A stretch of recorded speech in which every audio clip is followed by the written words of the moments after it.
நாம் கேட்டுக்கொண்டிருப்பது அழகப்பா பல்கலை சமுதாய வானொலி. இது காரைக்குடியின் முதல் வானொலி.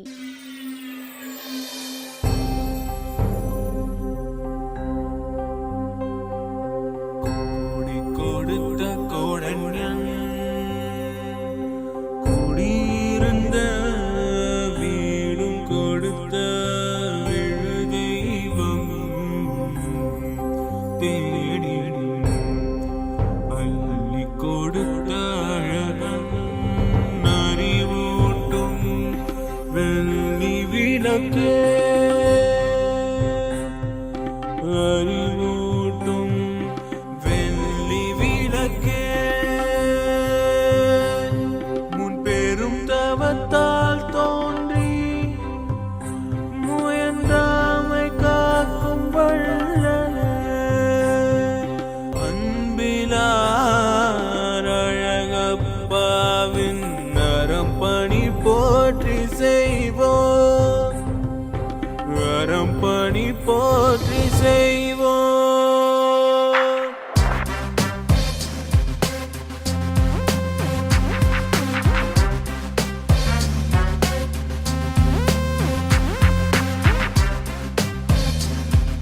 இந்திய அரசு அறிவியல் தொழில்நுட்பத்துறையின் விக்யான் பிரசார் மற்றும் காரைக்குடி அழகப்பா பல்கலைக்கழகம் இணைந்து வழங்கும் அறிவியல் பாலம் புதிய தொடர் நிகழ்ச்சி அனுபவ திட்டத்தின் பரவலாக்கம். ஆக்கம் ஊக்கம் வழிகாட்டல் டாக்டர் ஆர் ஸ்ரீதர். வடிவமைப்பு செயலாக்கம் காரைக்குடி அழகப்பா பல்கலைக்கழகத்தின் சமூக பணித்துறையின் துறைத் தலைவர் மற்றும் பேராசிரியர் KR முருகன் அவர்கள்.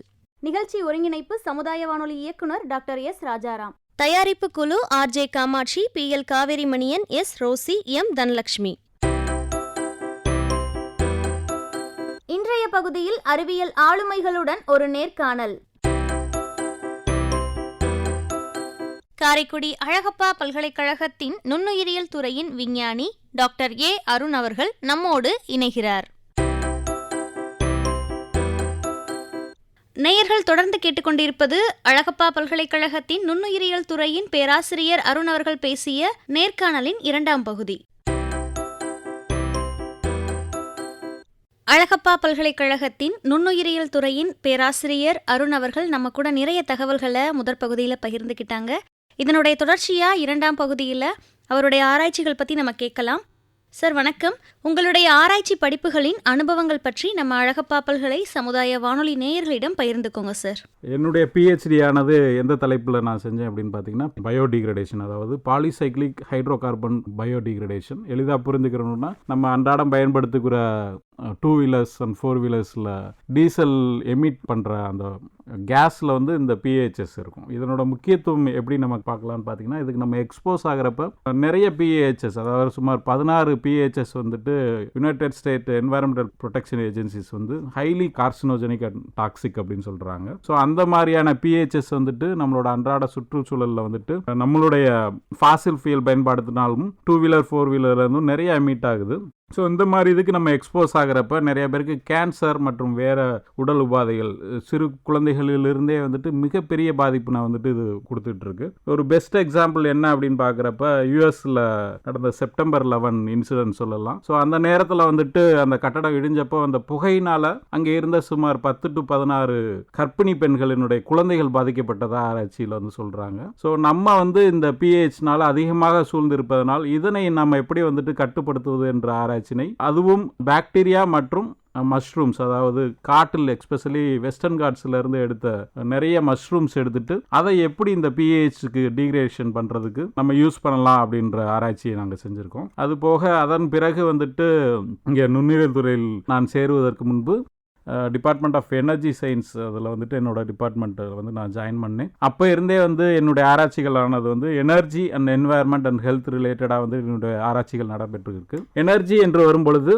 மைக்ரோபியல் ஃபியூயல்ஸ், ஸோ அது மூலமாக எலக்ட்ரிசிட்டி ப்ரொடக்ஷன் ரிலேட்டடாக ஆராய்ச்சிகள் செஞ்சிட்ருக்கோம். அது போக நுண்ணுயிர்கள் மூலமாக பயோ ஹைட்ரஜன், பயோடீசல், அந்த மாதிரி எனர்ஜி ரிலேட்டட் ப்ரொடக்ஷன் செஞ்சிட்ருக்கோம். எங்களுடைய ஆராய்ச்சி மாணவர்கள் வந்துட்டு இதில் புதிய நடைமுறைகள் மூலமாக இந்த ப்ரொடக்ஷன்ஸ், ரெனியூபிள் எனர்ஜி ப்ரொடக்ஷன் என்ன மாதிரி வந்துட்டு நம்ம அதிகமாக ஆக்கலாம் என்ற ஆராய்ச்சிகளை செய்து வருகிறார்கள். இதில் முக்கியமான ஆராய்ச்சியாக பார்க்கும் பொழுது செப்டி டேங்கிள் மூலமாக எப்படி எலக்ட்ரிசிட்டி ப்ரொடக்ஷன் பண்ணலாம் அப்படின்றத நாங்கள் பார்த்துட்ருக்கோம். அதில் மிக முக்கியமாக நாங்கள் தெரிஞ்சுக்கிட்டது என்னன்னு பார்த்துக்கிட்டிங்கன்னா, சுமார் 1000 லிட்டர் செப்டி டேங்க் வேஸ்ட் வாட்டரில் சுமார் 4 to 8 வாட்ஸ் எல்இடி பல்புகளை சுமார் 4 to 8 மணி நேரம் நம்மளால் எரிய வைக்க முடியும் என்று நாங்கள் கணக்கிட்டுள்ளோம். அது போக இந்த ஆராய்ச்சி வெளிப்பாடாக எல்லா வீட்டிலையும் எப்படி இந்த இதை வந்துட்டு மிக சொற்ப செலவில் நம்மளால் பயன்பாட்டுக்கு கொண்டு வரும் என்ற ஆராய்ச்சியை நாங்கள் செய்துக்கிட்டு இருக்கோம். இது ரிலேட்டடாக நாங்கள் வந்து நிறைய டிஃப்ரெண்ட் ஐஐடிஸோட நாங்கள் வந்து கொலாபரேட்டிவாக ரிசர்ச் பண்ணிகிட்டு இருக்கோம். இது சம்பந்தமான ஆராய்ச்சிக்கு மிகப்பெரிய ஒரு ஃபண்டு நாங்கள் எதிர்பார்த்து காத்து கொண்டு இருக்கின்றோம். இது ஒரு மிக முக்கியமான ஆராய்ச்சி எங்களுடைய துறையில் என்னுடைய மாணவர்கள் ஆராய்ச்சி மாணவர்கள் செய்து வருகிறார்கள். இன்னொரு முக்கியமான ஆராய்ச்சி என்ன என்று பார்க்கும் பொழுது, இன்னொரு ஆராய்ச்சி மாணவர் வந்துட்டு வெஸ்டர்ன் காட்ஸில் இருக்கிற மேற்கு தொடர்ச்சி மலையில் இருக்கிற மஷ்ரூம்ஸ், அதாவது காளான்களை எடுத்து அதில் என்ன மாதிரி ஆன்டி கேன்சர் ப்ராப்பர்ட்டிஸ் உள்ள மஷ்ரூம்ஸ் இருக்குது, அந்த காளானிலிருந்து கார்பன் டாட்ஸ் எடுத்துட்டு அதை சென்சிங்க்கு, say for example PH polycyclic aromatic hydrocarbon என்வாயர்மெண்ட்டில் இருக்கா அப்படின்னு சென்ஸ் பண்ணுறதுக்காக எப்படி பயன்படுத்தலாம் அப்படின்ற ஒரு மிக முக்கியமான ஆராய்ச்சியை செய்து வருகிறோம். இது ரிலேட்டடாக வந்துட்டு என்னுடைய மாணவர் பூபாலன், ஆராய்ச்சி மாணவர் பூபாலன் அவர்கள் NTU சிங்கப்பூரில் சென்று சுமார் 2 மாதங்கள் இருந்து ஆராய்ச்சி புரிந்து அதன் மூலமாக மிக முக்கிய ஆராய்ச்சி கட்டுரைகளை வெளியிட்டுள்ளார். இது ஒரு முக்கியமான ஒரு ஆராய்ச்சி எங்களுடைய துறையில். மற்றொரு முக்கியமான ஆராய்ச்சி என்று பார்க்கும் பொழுது, இந்த MFC system, microbial fuel cell சிஸ்டமானது ரொம்ப காஸ்ட்லியான டெக்னாலஜி. அதை எப்படி நம்ம வந்துட்டு அதை செலவை வந்து குறைக்கலாம் அப்படின்ற ஒரு ஆராய்ச்சியில் நாங்கள் செயல்பட்டுக்கிட்டு இருக்கோம். ரொம்ப நிறைய தகவல்களை பகிர்ந்துக்கிட்டீங்க சார். இப்போ உங்களுடைய ஆராய்ச்சிகள் நிறைய மக்களுக்கு சென்று சேர்வதால மக்களை முழுமையாக பயன்படுத்தி நீங்கள் செய்த ஆராய்ச்சி ஏதேனும் இருந்ததுன்னா அதை பற்றி நம்ம அழகப்பா பல்கலை சமுதாய வானொலி நேயர்களிடம் பகிர்ந்துக்கோங்க. மானாமதுரையிலிருந்து மண்பாண்ட கலைஞர்கள் மூலமாக சில முக்கியமான ஸ்ட்ரக்சர்ஸ் ரெடி பண்ணிவிட்டு அதை நம்மளால் வந்துட்டு செப்டி டேங்கர் வேஸ்ட் வாட்டரில் உள்ளே இன்சர்ட் பண்ணோம்னா எலக்ட்ரிசிட்டி ப்ரொடியூஸ் பண்ண முடியுமா அப்படின்ற ஆராய்ச்சியை நாங்கள் செஞ்சுட்ருக்கோம். மிக நல்ல பாசிட்டிவ் ரிசல்ட்ஸ் வந்திருக்கு. இதன் மூலம் நாங்கள் தெரிந்து கொண்டது என்னன்னு பார்த்தீங்கன்னா, சுமார் 3000 to 5000 செலவில் ஒவ்வொரு வீட்டிலும் நம்மளால் வந்துட்டு எலக்ட்ரிசிட்டி ப்ரொடியூஸ் பண்ண முடியும் என்ற ஒரு ஆரம்ப கட்ட ஆராய்ச்சியை நாங்கள் செய்துள்ளோம். இது ஃபர்தராக வந்துட்டு நிறையா ரிசர்ச் பண்ண வேண்டியிருக்கு. அதுக்கப்புறம் வந்துட்டு ஒரு சிஸ்டம், ஒரு full system that can able to produce electricity, அதாவது எலக்ட்ரிசிட்டியை ஒவ்வொரு வீட்டிலும் நம்மளுக்கு வந்துட்டு இப்போ எப்படி மிக குறைந்த செலவில் செய்யலாம் அப்படின்ற ஒரு அவுட்புட் நம்மளால் கொண்டு வர முடியும். எங்களுடைய துறையில் பார்த்தீங்கன்னா MSc, MPhil, PhD மைக்ரோபாலஜி இருக்குது. MSc மைக்ரோபாலஜிக்கு எலிஜிபிலிட்டி என்னன்னு பார்த்தீங்கன்னா, BSc எனி லைஃப் சயின்சஸ் இருக்கலாம். பாட்னி, ஜுவாலஜி, மைக்ரோபாலஜி, பயோகெமிஸ்ட்ரி, அந்த மாதிரி any life sciences, BSc life sciences வந்துட்டு மாணவர்கள் வந்து எலிஜிபிலிட்டி உள்ளவங்க. அது போக எங்களோட டிபார்ட்மெண்ட்டில் பார்த்தீங்கன்னா MPhil மைக்ரோபாலஜி இருக்குது, அதே போக PhD மைக்ரோபாலஜி இருக்குது. இந்த மைக்ரோபாலஜி துறை, அதாவது நுண்ணுயிரல் துறை, மக்களுக்கு எப்படி பயன்பாடாக உள்ளது என்பதை சமீபத்திய கொரோனா மூலமாகவே நாம் தெரிந்து கொள்ளலாம். அது வரைக்கும் மக்கள் வந்துட்டு இதை பற்றி மைக்ரோபாலஜினா என்ன அப்படின்ற ஒரு இதே இல்லாமல் இருக்காங்க. வெளிநாடுகள் பார்த்திங்கன்னா சின்ன பிள்ளையிலேருந்தே மாஸ்க் போட்டு எல்லா பிள்ளைகளையுமே வந்து ஹைஜீனிக் அந்த மாதிரி இதெல்லாம் சொல்லி வளர்ப்பாங்க. சுத்தம்னா என்ன, ஹைஜீனிக்னா என்ன அப்படின்னு பார்ப்பாங்க. அதை ரிலேட்டடாக பார்க்கும் பொழுது ப்ளஸ்ஸும் இருக்குது, மைனஸும் இருக்குது. ஸோ நம்ம இந்தியாவில் பார்க்குறப்ப நம்மளோட மக்கள் வந்துட்டு இம்யூன் பவர் அதிகமாக இருக்குதுன்னு சொல்கிறாங்க, எதிர்ப்பு சக்தி அதிகமாக இருக்குது அப்படின்னு சொல்கிறாங்க. அதுக்கு காரணம் என்ன அப்படின்னு பார்த்தீங்கன்னா, நம்ம வந்து எக்ஸ்போஸ் ஆகிருக்கோம் மைக்ரோப்ஸுக்கு வந்து, அதாவது நுண்ணுயிர்களுக்கு நம்ம எக்ஸ்போஸ் ஆகிருக்கோம். அதனால் நம்மளுக்கு வந்து நல்ல எதிர்ப்பு சக்தி இருக்குது என்று ஆராய்ச்சியாளர்கள் கூறுகிறார்கள். அப்படி இருந்துமே வந்து நம் மக்களிடம், சமுதாயத்திடம் நுண்ணுயிர்கள் பற்றி அதிக விழிப்புணர்வு இல்லை. இந்த துறையானது எங்கெல்லாம் வந்துட்டு பயன்படுது அப்படின்னு பார்த்தீங்கன்னா, மெடிக்கல் ஃபீல்டு, அதாவது மருத்துவத்துறைகளில் உள்ள லேபில் என்ன மாதிரி இன்ஃபெக்ஷன்ஸ், என்ன மாதிரி டிசீஸ்லாம் வருது அப்படின்ற ஆராய்ச்சிகளை பண்ணிட்டு வராங்க. எனி ஃபுட் இண்டஸ்ட்ரீஸ், எந்த ஒரு ஃபுட் ரிலேட்டட் இண்டஸ்ட்ரீஸ், ஒரு ப்ரீவரிஸாக இருக்கலாம், என்ன ஒரு சே ஃபார் எக்ஸாம்பிள் ஆவினாக இருக்கலாம், அந்த மாதிரி எந்த ஒரு உணவுத்துறை சம்மந்தமானதுலேயும் வந்துட்டு சுத்தம், ஹைஜீனிக் ரிலேட்டட் ஒர்க்கில் வந்துட்டு மைக்ரோபாலஜி ரிலேட்டட் ஸ்டூடெண்ட்ஸ் வந்து ரொம்ப தேவையாக இருக்காங்க. அதுபோக நிறைய எந்தெந்த துறையிலெல்லாம் வந்துட்டு குவாலிட்டி ரிலேட்டட் அஷூரன்ஸ் பண்ண வேண்டியிருக்கோ, say for example export related ஃபீல்டில் இருக்கிற குவாலிட்டி ரிலேட்டட் எனி இண்டஸ்ட்ரீஸில் பார்த்தீங்கன்னா இந்த மைக்ரோபாலஜி துறை மாணவர்களின் தேவை வந்து மிக அதிகமாக இருக்கிறது. அது போக நுண்ணுயிரியல் என்பது நமக்கு எல்லாத்துக்குமே தெரியும். நாம் நுண்ணுயிரினால் சூழப்பட்டு உள்ளோம். நான் ஏற்கனவே சொன்னது மாதிரி மனிதன் எப்படி நடந்துக்கிறானோ அதுபடி தான் இந்த நுண்ணுயிர்கள் வந்து நல்லவையாகவோ இல்லை கெட்டவையாகவோ வந்து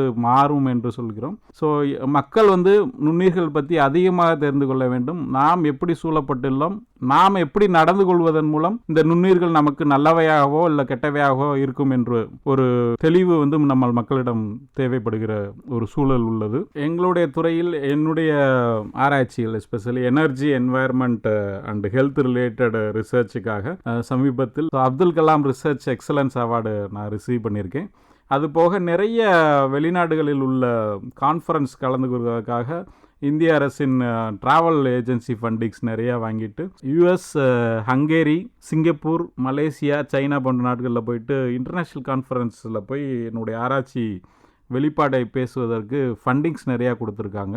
அது போக என்னுடைய துறையில், அதாவது எனர்ஜி, என்வாயர்மெண்டல் அண்ட் ஹெல்த் ரிலேட்டடாக என்னுடைய லேபில் வந்துட்டு சுமார் 1.5 கோடி ரூபாய் ப்ராஜெக்ட் வாங்கியிருக்கோம். இன்னொரு பெரிய ப்ராஜெக்ட் வாங்குவதற்கான ஆயத்த பணிகள் நடத்திக்கிட்டு இருக்கோம். அது வந்து ஒரு 4-5 ஐஐடியோடு சேர்ந்துட்டு எம்எஃப்சி ரிலேட்டட் ரிசர்ச்சுக்காக நாங்கள் வந்து எதிர்பார்த்து காத்திருக்கின்றோம்.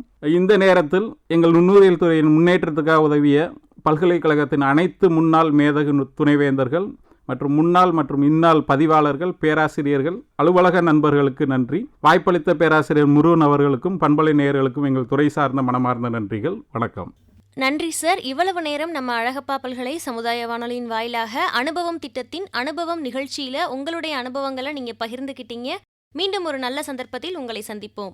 நிகழ்ச்சியை கேட்டு ரசிக்கக்கூடிய நேயர்களுக்கு ஒரு அன்பான வேண்டுகோள். இந்த நிகழ்ச்சி உங்களுக்கு ரொம்ப பிடிச்சிருந்துச்சுன்னா நம்ம அழகப்பா பல்கலை சமுதாய வானொலியின் மின்னஞ்சல் முகவரிக்கு உங்களுடைய கருத்துக்களை நீங்கள் அனுப்பலாம்.